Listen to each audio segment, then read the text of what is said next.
नमस्कार, good morning.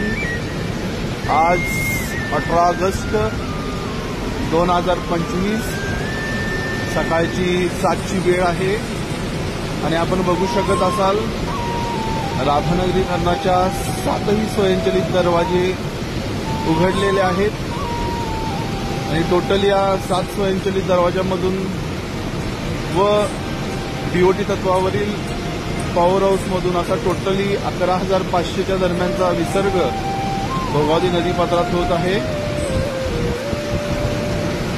दरवाजा क्रमांक 1, 2, 3, 4, 5, 6, 7 सर्वच्या सर्व 7ही स्वयंचलित दरवाजे आज पहाटेच्या दरम्यान उघडलेले आहेत।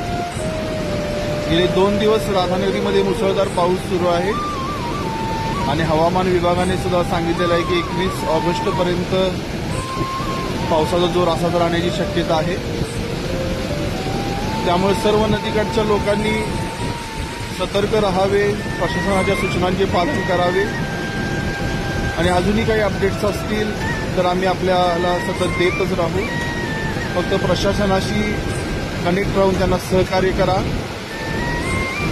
धन्यवाद।